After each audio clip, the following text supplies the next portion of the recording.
If you had lots of money, like oodles of money, and you had a choice to buy three bridges, any three bridges in the world that you choose, you can buy them. I'm telling you, go ahead. Which ones would you buy? While you think about that, I have my own list, and I'll tell you about that in a second. Stay tuned. My name is Sunny, and I wanted to create a podcast that would be like a campfire where you tell stories, share life experiences, sing songs, tell jokes, and come home with great vibes. That's why I created Campfire Corner. Welcome to Campfire Corner with Sunny. Hello again, this is Sunny, and you're listening to Campfire Corner with Sunny. In this series of episodes, we are talking about my recent trip to Hungary, Budapest, only Budapest, not the whole of Hungary. And we had got to the point where I was on my second day in Budapest, and we were talking about the Elizabeth Bridge, and we're going to go to Széchenyi Chain Bridge from there. Before we get to the Széchenyi, I did want to talk about the Elizabeth Bridge a little bit more. It's a beautiful bridge, it's worth talking about. And as I mentioned in the last episode, just below that in a small garden, there is a statue of Princess Elizabeth, after whom the bridge is named. She was Elizabeth of Bavaria.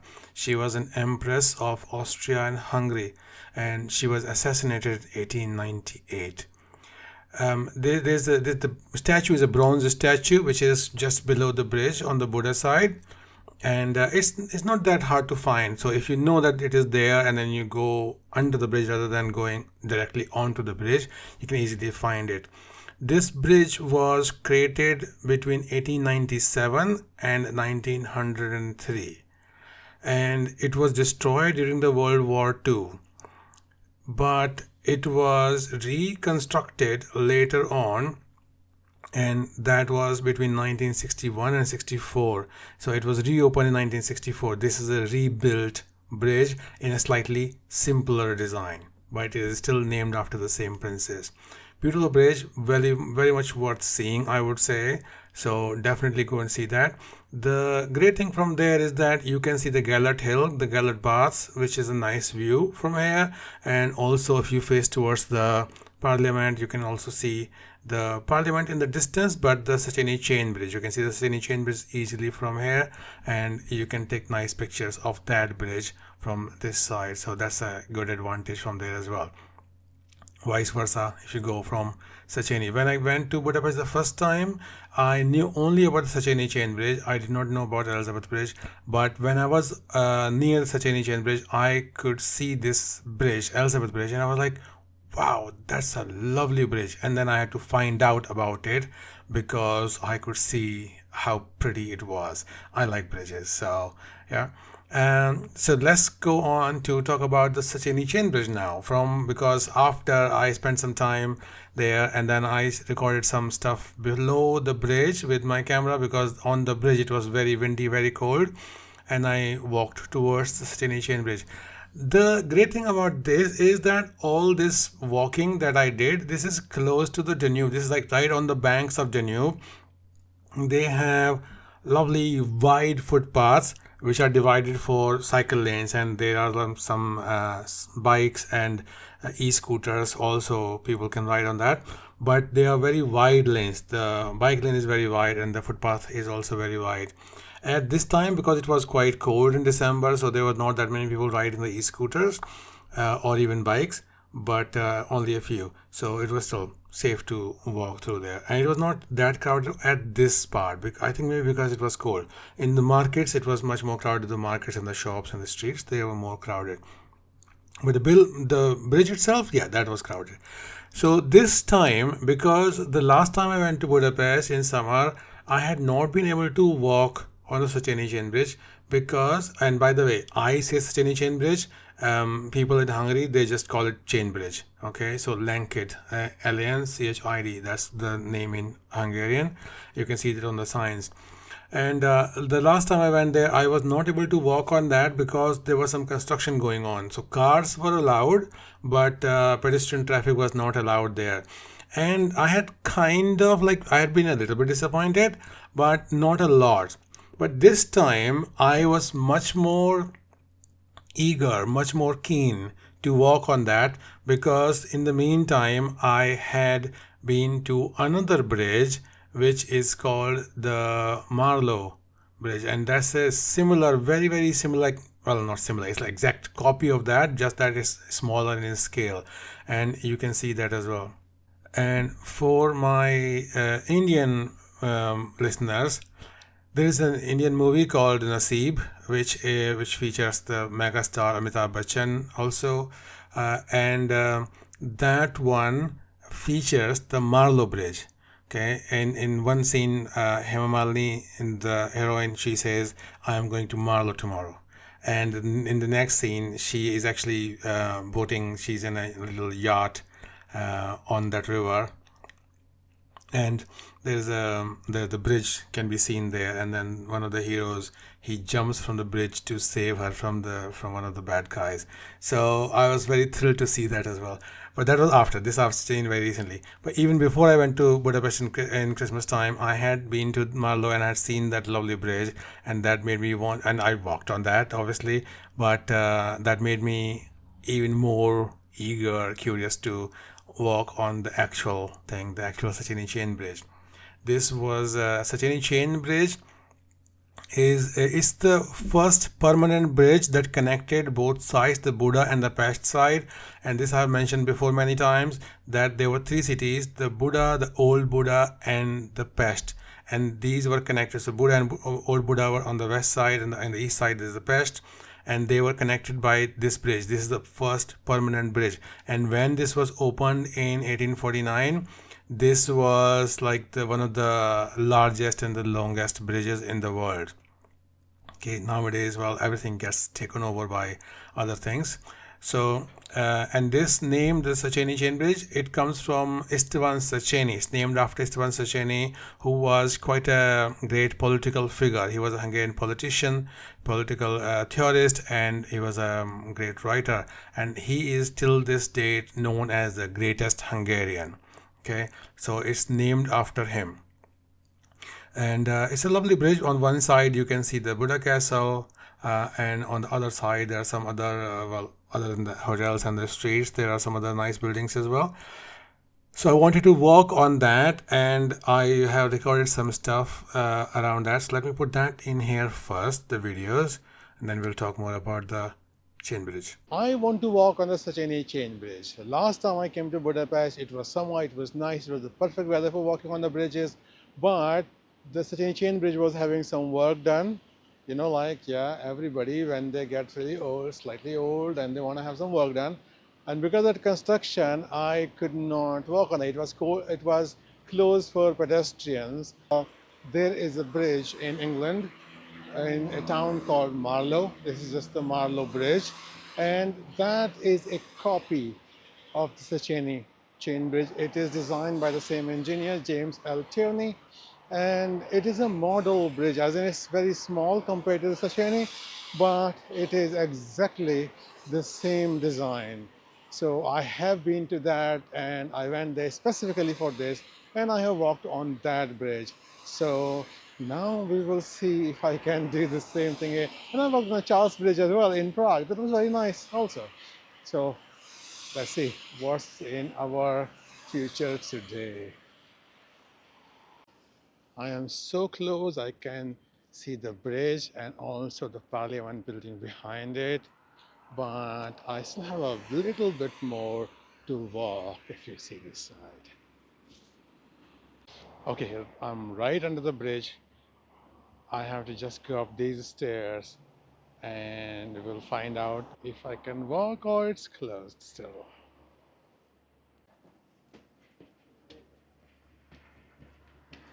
Okay, here we go. Here it is, very fast. Oh, it's open. People are walking on it. It's open. It's open. It's open. Okay, so now you know the story. And I walked on this bridge this time. I was really happy, and because last time I had not been able to walk on it, so I had actually not realized what I missed. It's a lovely walk. If you get a chance, you must walk across this bridge. Because there are like two of those big pillar things as well in the middle. I'm not an architect, so I don't know what their technical name for them is, but they're like pillars that go across the whole width of that structure, the two of them, and then there are little platforms around them where you cross. And the views from when you are walking on the bridge, the views are nice. One side you can see the Elizabeth Bridge, one side you can see the Parliament, on one side you can see the Buddha Castle. So it's very, very nice views there.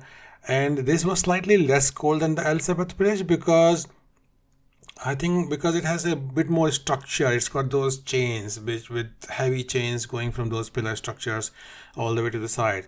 And on one side it has two lions. Those not two on one side, both sides. It has two lions on one each side of the bridge, and they are similar in design to the bronze lions that are in the Trafalgar Square. Okay. These were installed later after the bridge had been created. Okay, so these lions were carved by Janos Marshalko, and they were installed in 1852, so like 3 years after the bridge was opened. And they're very similar to the design in the bronze lions of Trafalgar Square. Okay. So I walked on the bridge from one side, and then I enjoyed it so much that I walked on it from the other side on the crossing after crossing the road, because I wanted to get the other views in my background, which is the great Parliament building. It's one of the, I think it's the prettiest Parliament building in Europe. Then once I crossed back onto this side, then I was on the castle side again, and I did not want to go to the castle again because I had been to that in the last time. But that castle area is quite nice to walk around anyway. Just be careful to traffic. But by this time I was hungry again. I was already hungry when I left the hotel, but because I was taking all these pictures, I kind of get lost in taking lots of pictures, just like some people can get lost in taking selfies. I get lost in taking these pictures and videos of beautiful scenery, bridges, river, and all of those. So my friend Aniko had told me this time the chimney cake, and she had said that definitely try the langos. The langos are a kind of bread. I'll show you that in the video track. They are a kind of bread, like a puffed bread, and they're supposed to be very nice. So I thought, okay, I'll try the langos. But what happened was that it was all outdoors. There was a outdoor shop for the langos as well, because all these markets right now, for the Christmas time. And I thought, well, before I sit down to eat, I do need to go to the loo. So let's see if I can find a toilet first. And there was a toilet there as well. There was a sign, okay, there's a toilet this side. But when I went there, I found that it was not a free one. You had to pay for it, and you had to pay for that in cash. So that was a bit of a thing, because and the cash, it was not too much of cash. I think it was like 250 Hungarian forints, maybe a euro, something around a euro, I think, yeah. But I didn't have any. So there was an ATM nearby, and I went to the ATM, tried to put my card in. It did not take my card. So it was not working. So I tried to, okay, where do I go? How do I find cash here? So I asked somebody. There are these people who are selling tickets for the bus, for the castle bus. I asked them, I said, can I find an ATM anywhere near? And they pointed me to the same ATM. I was like, no, that's not working. Oh, by the way, when I said, okay, I need to go use the toilet, and then it's a paid one, is there another toilet there? And the guy said, like, no, in Hungary, you would probably have to pay anywhere you go use the toilet, unless you go to a restaurant or something. I said, okay, so how do I get cash then? And so the other guy, his colleague, he said, oh, I'll give you cash. What's your name? My name is Nasrat. Nasrat. Nasrat helped me by giving me cash when I needed cash really badly. Thank you very much, Nasrat. No problem. No problem. Thank you. Bye. I'll give you 4,000. Okay. So because he was selling tickets, so he had the card machine, and I beeped my what's the word for that? The contactless payment. It's not a scan. You don't scan a card, but I just paid with my phone, and he gave me 4,000 forints. And I checked, there was no scam or anything. Okay, so it was exactly current amount that he had given me, and because my card is a Monzo card, so I don't pay horrible like foreign exchange rates, and I don't pay anything in non-sterling. Like foreign currency transactions. I don't pay any surcharge for that. So that was pretty cool. And my phone had a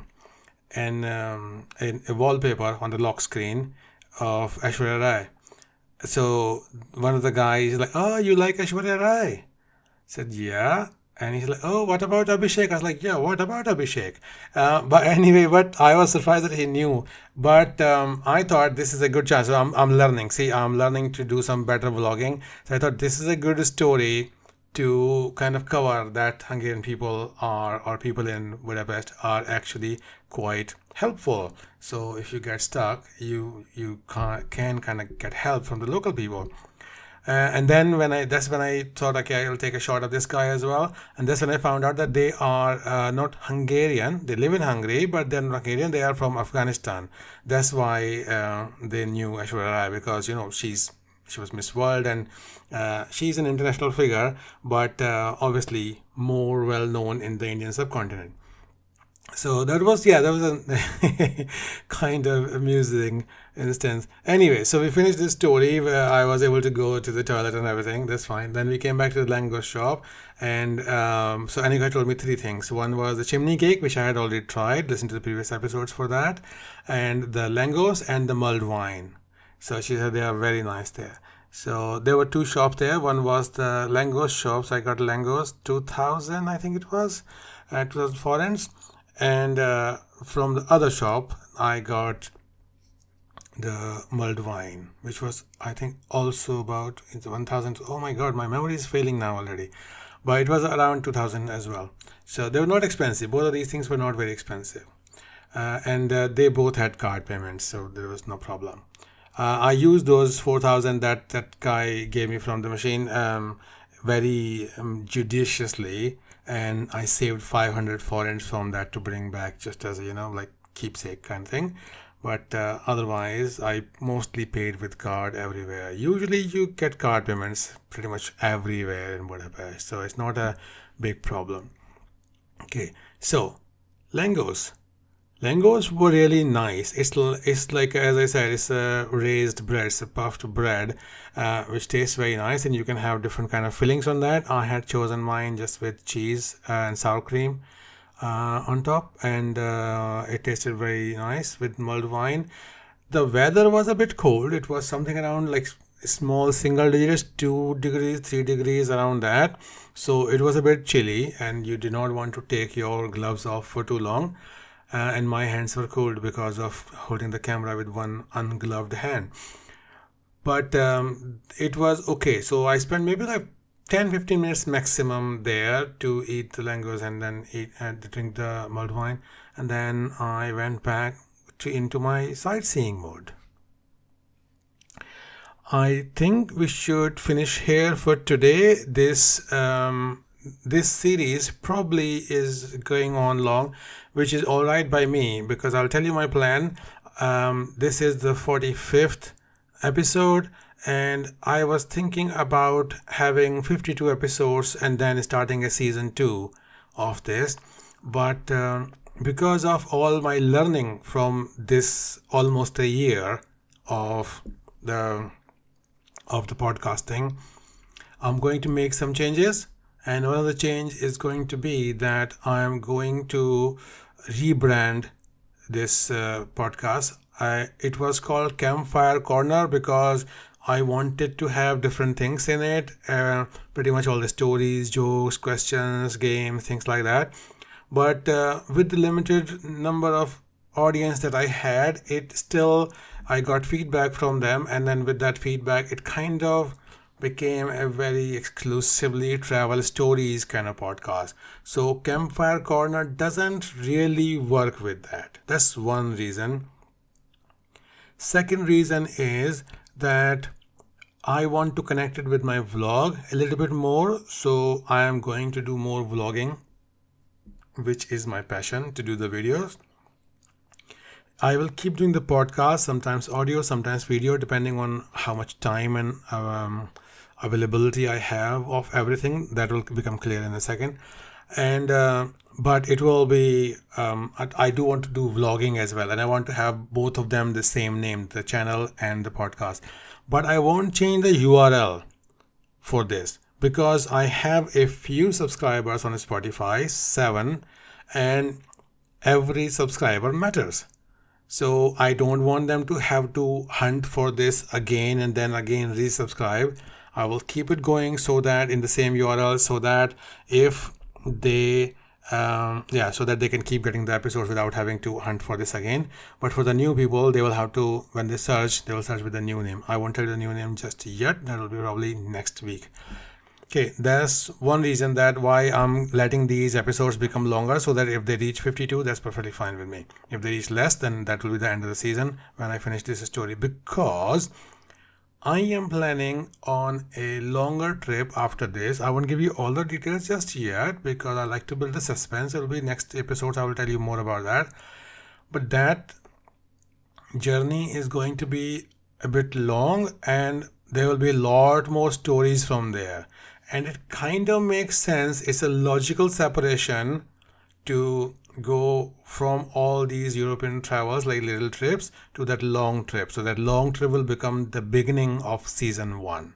Okay, so whatever episode number we get to with this, that will be the end of season 1. Okay, so just watch out for those changes. If you see a different kind of a thumbnail or a different name on this, don't worry about it. It will just be rebranding. Okay, cool. So we'll finish this episode here. Thank you very much for listening. Thank you if you're subscribed. If you're not subscribed, please do subscribe. And I will see you in the next week. Thank you and have a wonderful week. Bye bye.